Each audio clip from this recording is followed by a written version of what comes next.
It's this layout is a little bit different than your regular sichos.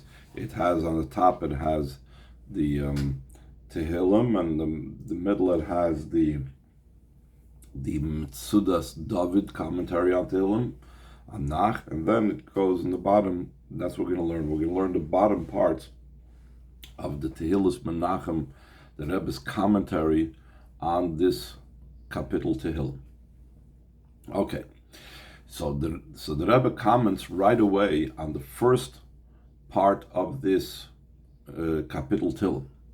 It begins Shir HaMailos LeDavid. It's a song of ascents for David. We know there was 15 songs of ascents, as we'll soon explain, speak about in the Sikha, that the Levium used to sing standing on the steps, 15 steps in the Beis HaMikdash. And there's 15 chapters. This is in the middle of those chapters. Lule Havaya Shahoya Lanu, if not for Havaya being with us, not for Hashem being with us, then Yoimanu Yisrael will say that Chas v'Sholem, the nations of the world would have swallowed us up whole. And then he speaks about other things over here in the kapitel Tehillim. So here the Rebbe is going to talk about the general idea of this concept of Shir HaMailos. Why is it called a song of ascents, and who is saying it, and so on. So again on the bottom where it says Mizmor Kuf Chav Daled, so he says Aleph Isa Medrash al Pasuk. It's brought down the Medrash on the Pasuk by Yishka v'Makmahu, and he laid down in that place. It says by Yaakov Avinu in Parshas Vayetze that on the way to Lavan he reached the place that Chazal said was the Har Moriah. He laid down over there. So Darsha Rabbi Yehuda and Nechemia, Rabbi Yehuda and Nechemia both derived from this. Why does it say he laid down in that place? Rabbi Yehuda Amar Kan Shochav. Rabbi Yehuda has said this is the only place he slept. I will call Yudal Sharon Shaitam Beis Ever, the entire 14 years that Yaakov Avinu was hidden away in the house of Ever. In other words, he was in the yeshiva of Yishen and Ever studying Torah. Lo Shochav. He didn't go to sleep. He didn't go to lie down. He would stay up nights learning. Obviously, he slept. It's brought down in halacha that someone that swears that he's not going to sleep a certain amount of days, if he makes such a shvua, it's considered a false oath. It means going to bed with the whole, whole process of going to sleep. Rabbi Nechemia Amar Kan Shochav. Rabbi Nechemia says over here, in this place is where Yaakov Avinu lay down to sleep. But the entire 20 years that he was staying in the house of Lavan, Yaakov Avinu did not go to sleep. So now they continue and they ask, so what was he doing when he wasn't sleeping? What was he saying? Rabbi Shimon Levi Amar, Rabbi Shimon Levi says, Tesvav Shir HaMailos Shebet Sefer Tehillim, that he was saying the 15 Shir HaMailos in the Sefer Tehillim, including this particular chapter. My Tami, what's the reason that Rabbi Shimon Levi says that this is what Yaakov Avinu said? Because Rabbi Shimon Levi says that the pasuk says Shir HaMailos David Vayishahel Lanu Yoimar No Yisrael. Yisrael was the one that said it, so it's not talking about the simple meaning. Yisrael, Klal Yisrael says this, but Yisrael Sava, the old man Yisrael meaning Yaakov Avinu, said these Shir HaMailos. So that's where he derives from it, that when Yaakov was in the house of Lavan, he said the 15 Shir HaMailos. Rabbi Shmuel Bar Nachman Amar, Rabbi Shmuel Bar Nachman says, we're holding the second column of the commentary on the bottom of the page. Kol Sefer Tehillim, that really Yaakov Avinu said the entire book of Tehillim when he did not go to sleep in the house of Lavan.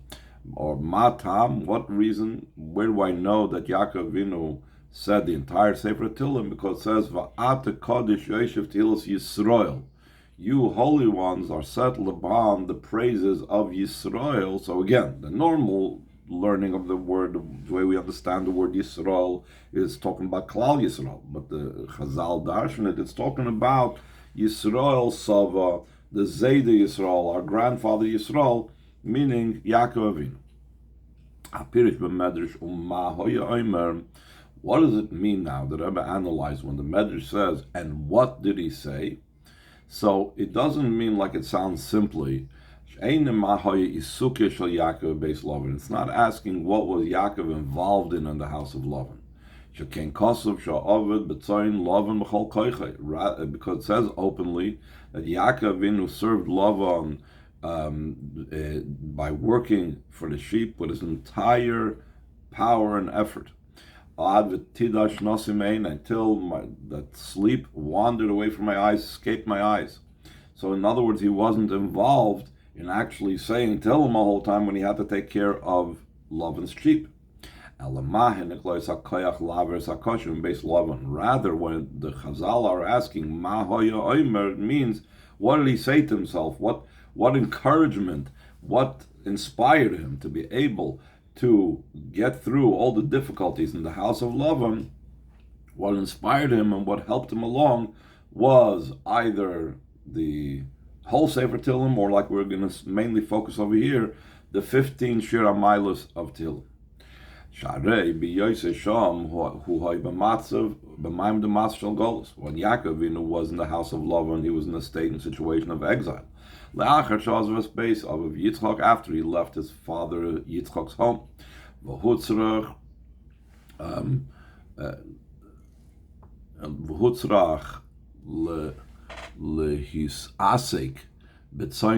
was necessary for him to be involved in Lavan's sheep, and he was totally devoted to it. The Rebbe brings out that we even learn out halacha. The Rambam derives from the way Yaakov Avinu was devoted to taking care of Lavan's sheep, how a worker has to be completely devoted to taking care of his whatever job he was hired to do. Yaakov Avinu reached a state where he said, if he is coming to act with me in a way of trickery, I'm also could act with him shrewdly, and I'm also his brother in this thing. I know exactly how to deal with him. In other words, he had to act in a manner similar to the trickery of Lavan. Again, it doesn't mean literally the same type of trickery, but it means I'm shrewd enough to be able to recognize it and deal with it. But even dealing shrewdly with Lavan, because Lavan was a trickster and a con man, still in all, this was a great descent from the level of Yaakov Avinu's level. It's a very interesting thing. It's also, there's the Rebbe brings down in a footnote from a Maimer the Alter Rebbe, it says that he was dealing with Tzoin Lavan. That meaning that it was Tzoin, it's from the word Yitzia, going out. It can be related to it phonetically. So that means that Yaakov Avinu was like leaving outside. He was like going outside of what his level was to deal with the level of love. Second paragraph on the page. And concerning this, that Yaakov Avinu had to deal with such a difficult situation, the Medrash explains that the power that he got, the strength that he got to be able to deal with this descent was from his davening. Hakoil kol Yaakov, the voice is the voice of Yaakov, like it says over there, that the power of Yaakov over Esav was by his voice, by his davening. The same thing. How did he overcome Lavan is also in the same way. And specifically, what tefillah are we talking about? So there's two opinions, like we said before. Either B'tesva of Shir HaMailos should be Sefer Tehillim, or either the 15 Shir HaMailos, that's Kapitel Chuf Haftal is part of into Sefer Tehillim, or the entire is called Sefer Tehillim. So the Rebbe says in Beis, we need to understand. This makes sense according to the opinion that Yaakov said in the house of love in the entire Sefer of Tehillim. It's understood how that empowered him and gave him strength and encouraged him. Because while he was in the house of Lavan, he was in such a state that he couldn't study Torah in depth, at least in the manner that when he was hidden away in the yeshiva of Shem and Eved, he was able to study Torah in depth. Therefore, the reciting of the entire book of Tehillim,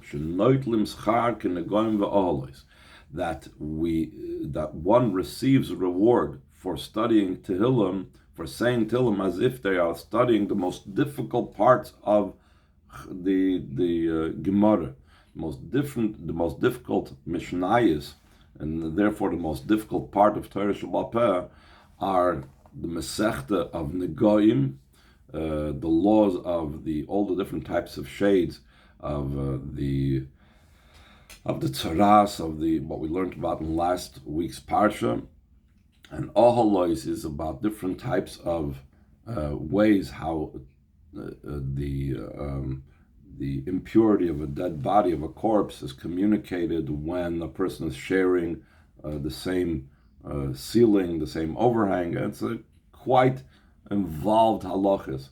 So these halachas and these mishnayos are very much in depth, and David HaMelech asked Hashem that it should be considered for a person that studies these, that should be considered for someone that is learning, that is saying Tehillim as if he is studying these most difficult and these most in-depth parts of the Torah Sheba'al Peh. So therefore, this gave him capability, this gave him power, because he was now, by reciting the entire Sefer of Tehillim, it was taking the place of his Torah study that he couldn't study. That makes sense according to the opinion that he did in the house of love, and what encouraged him is reciting the entire Sefer Tehillim.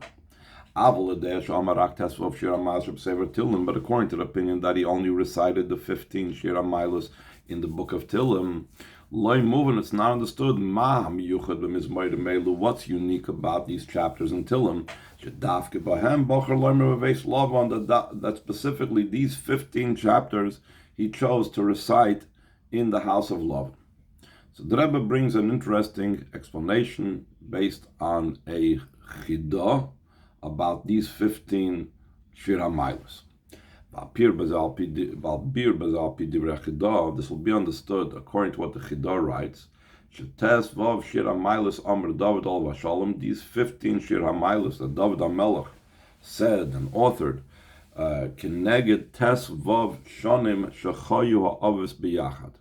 in case you didn't know, this is an interesting historical factoid, that Avram, Yitzchak, and Yaakov were all three alive at the same time for 15 years. How was that? So he explains in the parentheses, Avram chai 100 shana v'shivim shana v'chamesh shana. Avram lived 175 years. V'Yitzchak noilad loy kishahaya ben 100 shana. And Yitzchak was born to Avram Avinu when Avram was 100 years old. Yaakov noilad liYitzchak bizman shahaya ben 60 shana. And Yaakov was born to Yitzchak when he was 60 years old. That means Avram Avinu was 160 years old when Yaakov Avinu was born. So from 160 to 175, there was 15 years left from Yaakov Avinu's birth till Avram Avinu passed away. V'nimtza shebiyachad chayu tesvav shanim, comes out that they lived together for 15 years, Avram, Yitzchak, Yaakov. So that's a significance that the Chidah says that David HaMelech said these 15 Shir HaMailos, they corresponded to the 15 years that Avram, Yitzchak, and Yaakov lived together. Now the Rebbe is going to connect it with the other medrash, with the medrash about why Yaakov Avinu, with the medrash that said Yaakov Avinu recited these 15 Shir HaMailos. He's connecting it with this idea. Lefiza, last paragraph on the first column, Lefiza move on Lama Yaakov Bachar B'Tesvav Mizmorim Meil. Why did Yaakov Avinu choose these specific 15 chapters of Tehillim? Amanas la'oder, for the sake of awakening, in addition to his own merits and his own capabilities and powers, Zechus Avos, he wanted to awaken and draw down from above the merits of his forefathers, Avram, Yitzchak, because the number of the 15 Kapitlach Tehillim is corresponding to the 15 years that they lived with them together. ובכוח זה יומשך לו כוח וזכוס לעבר כל הקושרים שחווה בית לבן. And by the power of these, of the Avos that he lived with 15 years, will come down to him the power and the merit to be able to get through all the difficulties that he experienced in the house of Lavan. Visha Amar, like Yaakov Avinu said, La'achrei sheyatsa misham, after he left there, Lule Elokei Avi, Elokei Avram, Pachad Yitzchak Hayoli. If not for the fact that the God of my father, the God of Avram, the fear of Yitzchak would have been for me, I wouldn't have, in other words, Yaakov Avinu said, I wouldn't have survived. It's interesting that he uses the same idea, Lule, the Lule in the beginning of this Perek in Tehillim, and the Lule in that expression, which doesn't mean it's not for, but the concept is that he puts them together to be able, because they have the same idea, and this is the same thing. Lule Havaya, the Rebbe says in the footnote, says Lule Havaya Shahayolanu Yomena Yisrael. So again, it's Yisrael has the Lule, and there's the Lule from the Elokei Avram, Elokei Yitzchak. The Rebbe says this in footnote number 16. Gimel. The reason why Yaakov Avinu needed the merit of the forefathers, it's also understood from what the Tzemach Tzedek wrote, the path to be victorious in the war against the Yetzer Hara, is derived from a simple war, from the strategy in a simple war. And the Tzemach Tzedek is going to explain the ordinary strategy, and then there's a different type of strategy to be victorious. The ordinary way about how they arrange a war in the old times, the wars used to be arranged very nicely across a field, and everybody divides his army into 3 sections. One section of the army is in the middle, and 2 branches, if you will, from the right and the left. And so too, the opposing army also arranges 3 sections in his army. That's the way it's usually done. Every section fights its section in the army.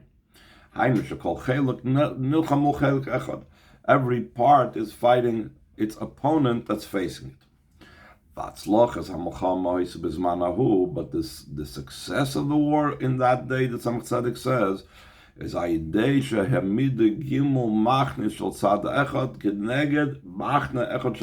instead of doing it every single camp towards and fighting the camp facing it, what they did was a tactic that they had all 3 camps focus on 1/3 of the army that was opposing it.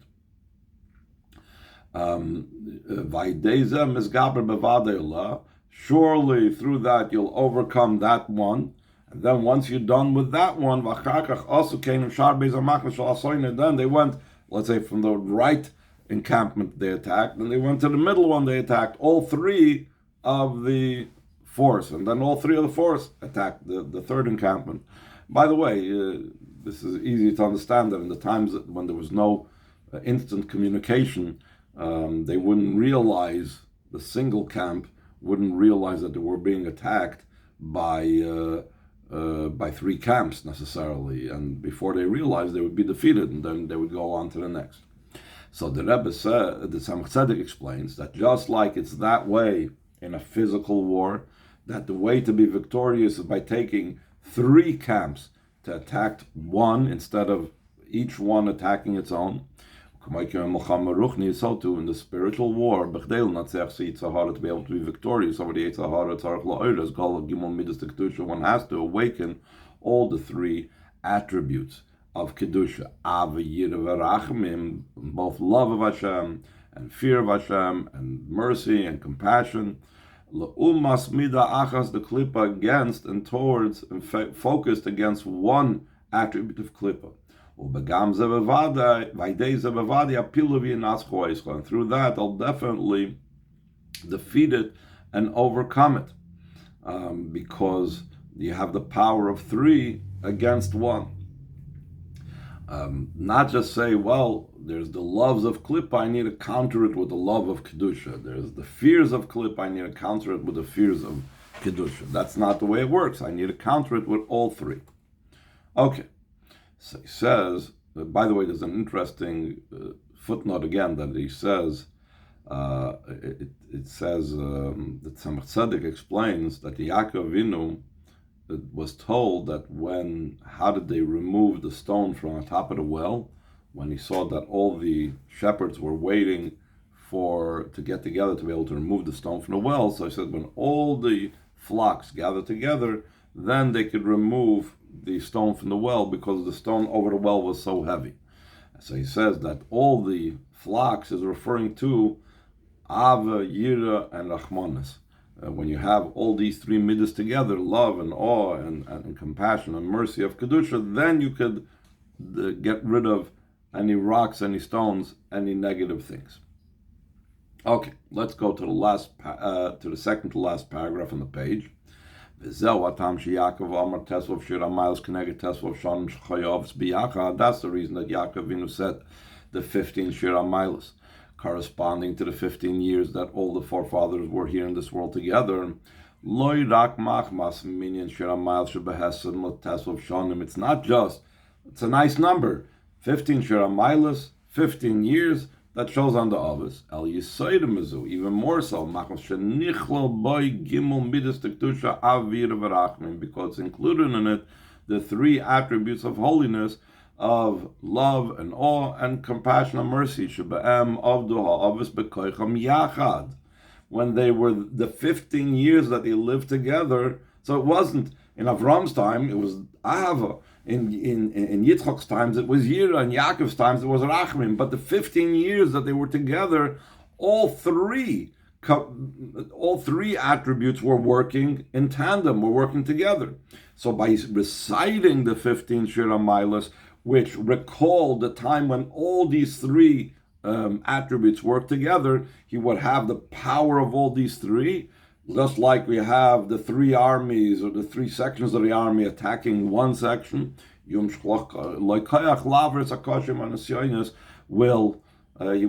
be drawn down from the power to get through all the difficulties and all the tests. So Ois Dalad is going to explain this a little bit more Kabbalistic. It's only a small piece over here. We could add in the special hint and the exactness of the number. 15. Why specifically 15? This corresponds to the 15 years that the forefathers lived together, al derech Chassidus, according to Chassidus. The number 15 indicates the first two letters of Hashem's name, Yud Kei Vav Kei. Yud and the Hey. Yud is 10 and the Hey is 5. B'gematria Tesvav, that's the numerical equivalent of 15. The difference between Yud Kei and Vav Kei is the letters of Vav Kei are the attributes, the emotional powers of Malchus and the sphere of Malchus, all of Hashem. And the letters of Yud Kei is the level of intellect. Yud, which is Chachma, Hey is Bina. So what's the significance over here? That's the idea that the 15 years the forefathers lived together, so that the three attributes should be revealed together. Like we said before, we need to have the power of the three forces, the three encampments to attack the Klippa, the love, the awe, and the mercy. We needed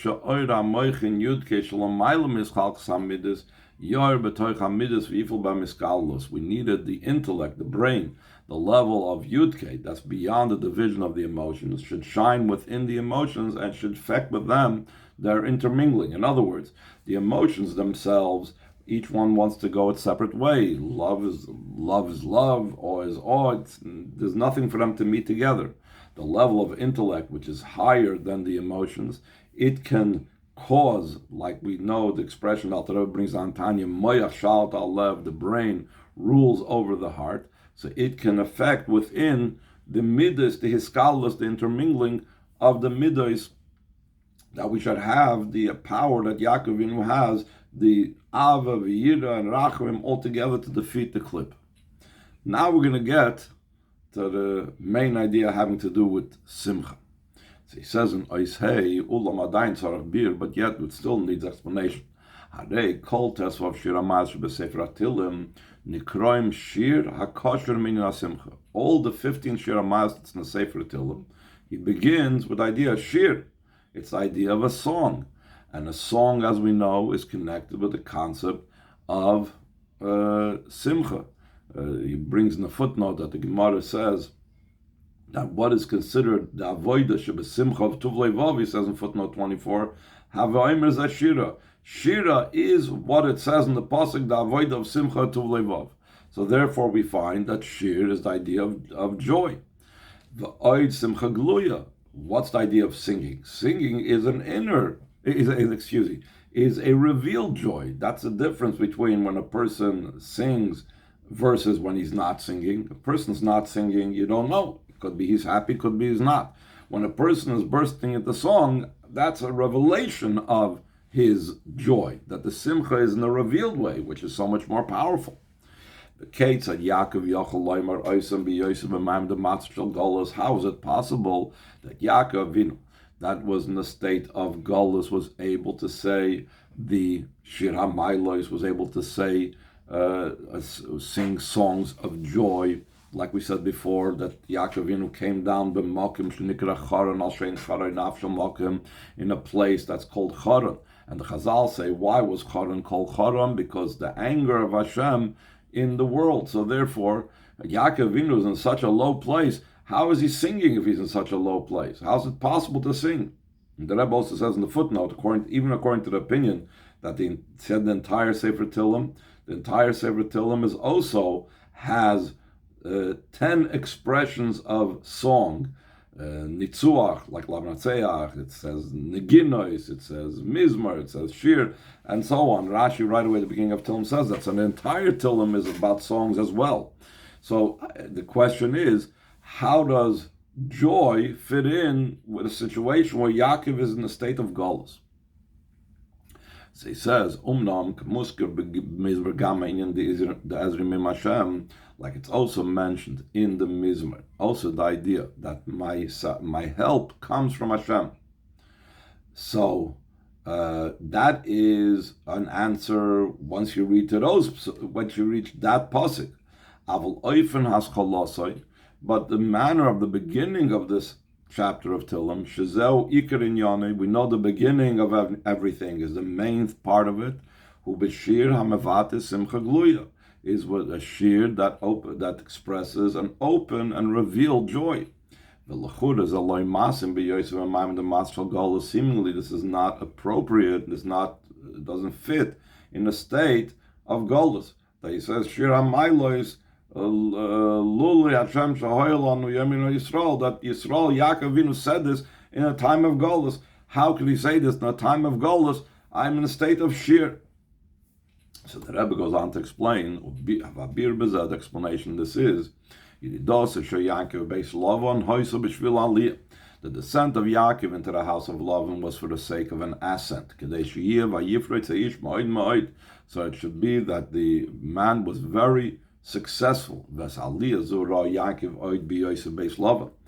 Yaakov, with his vision, saw this ascent that would come as a result of his being in the house of Lavan, while still being in the house of Lavan, while still being in exile.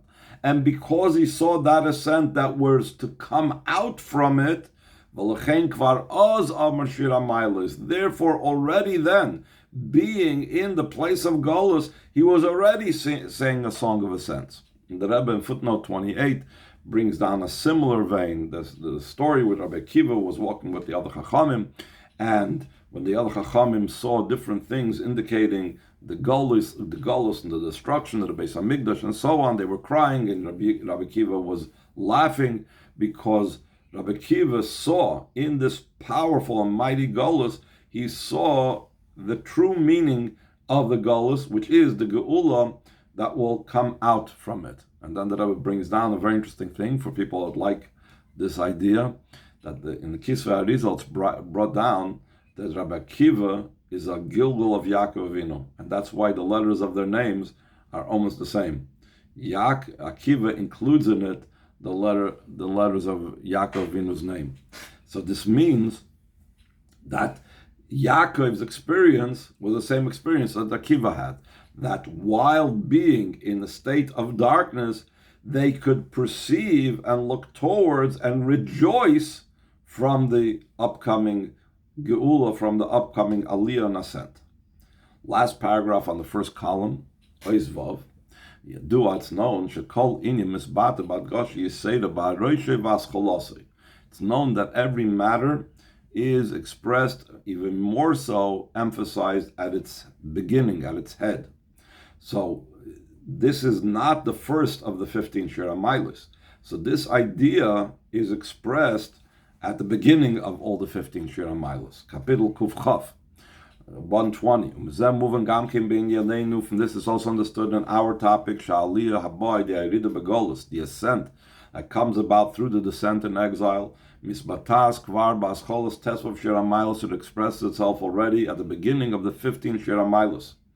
Siyum v'chaisem Shir HaMailos Harishon, the conclusion and the end of the first of the Shir HaMailos. Sha'koil hoilach achar achitum, everything follows the sealing of the matter. So it's the end of the first. So it has the quality of the first, and it's also the end of the first, which everything follows the end. Who ani shalom, it says I am peace. Meaning, what's the mean I am peace? Kasher ani roitze shalom, when I want peace. V'chiadaber heima lemochama, when I speak, they are for war. Heima boim lilachim, they are coming to fight against me. Shazo mitzad helam v'hester agolus. This is how is this possible? That I want peace. The Yid wants peace, and all of his enemies want war. Sounds familiar? This is because of the concealment and covering of the golus. Ubefrat inyan amisyonis, especially because of all the different types of tests and challenges. Shemoinim u'ma'akvim avodas Hashem, that prevent and are obstacles from the service of Hashem. V'afal pikein, still in all, I'm still in the state, the situation of a song of ascents. I'm in a state of joy, despite the fact that all of this is going out. All this is going on. How come? Second paragraph in the second column. The idea behind this is a Jew left his own devices, has to be in such a state that he doesn't want to have any tests. That's why he says, I want to have peace. That's what I'm about. I'm about peace. Therefore he requests and he davens, do not bring us to any tests and challenges. But still in all, because of the advantage and quality and ascent that occurs in a Yid through the wars and through the tests, Hashem spins the things around that they are coming to fight me. They, in the plural, this physical world is called the public domain, Lashon Rabim in plural, to fight me, and to disturb the service of Hashem. So because that's what's going on, immediately at the beginning of the capital, you say Shir HaMailos, a song. Not only do the tests and challenges not prevent and not make me weaker in my service of Hashem, but just the opposite. They awaken an additional power and strength, so much stronger and so much more powerful, and they bring to a state and situation of a song. Called Inyam B'Torah V'Oira Nitzchis. Every matter in the Torah is an everlasting lesson. V'gam hanal hu eira l'chlolos managolus, and also the above mentioned thing is a lesson for the general time of exile. Especially in our times, the generation of the heels of Mashiach. At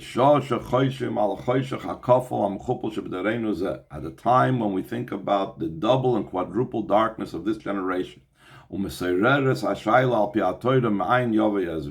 And by Torah, it's awakened the question, from where will my help come from?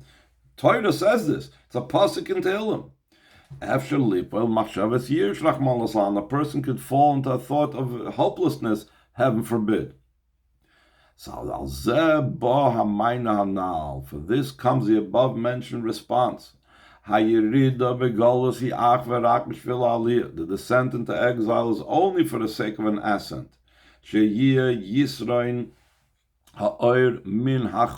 should be the advantage of the light over the darkness. Again, go down to the commentary under the words Tehilos Menachem.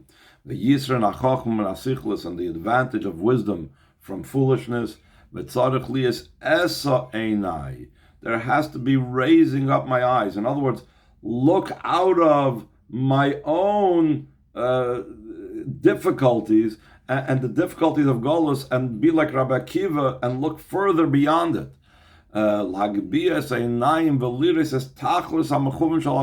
raise the eyes and see over like the wall and see what is the goal and what's the purpose of the Golus.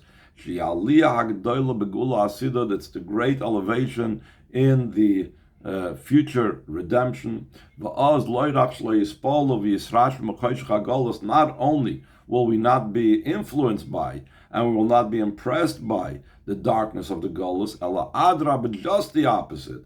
We are looking towards the Geula. We are looking towards the purpose. We are looking towards the goal. The Simcha will be in a state and situation of an open and revealed joy. That's the idea of Shir HaMailos. The Rebbe brings in footnote 39 from Medrash Tanchuma, that the Medrash Tanchuma says, Esa Eina Eloharim. What is it referring to? You're lifting up your eyes, Zem Mashiach ben David. So the Rebbe is not just, like pulling this out of his own ideas, but the concept is that the Es Ein Eloharim, the beginning of the Shir HaMailos, the Es Ein Eloharim that we talk about here in the Shir HaMailos is about looking forward to the Geula. And because I'm looking forward to the Geula, that's why I can be happy even now in the state of Golus.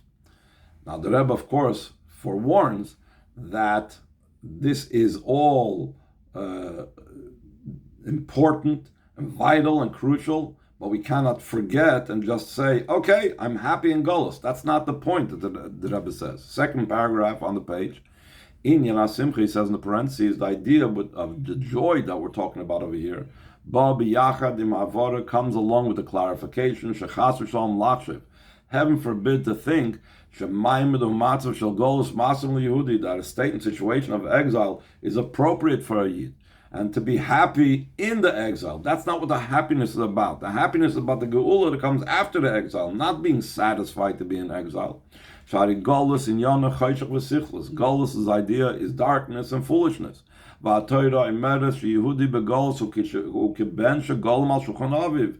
Torah says that a Jew in exile is like a son that was exiled from his father's table. Obviously, that's not an appropriate thing. That's not something that the son should be happy with and satisfied with. Move on, it's understood. If, heaven forbid, the son does not feel that uncomfortable in Golus, he does not feel uncomfortable being away from his father's table, this itself is an indication what type of low state he finds himself in. But rather, the point of everything that we're saying over here is the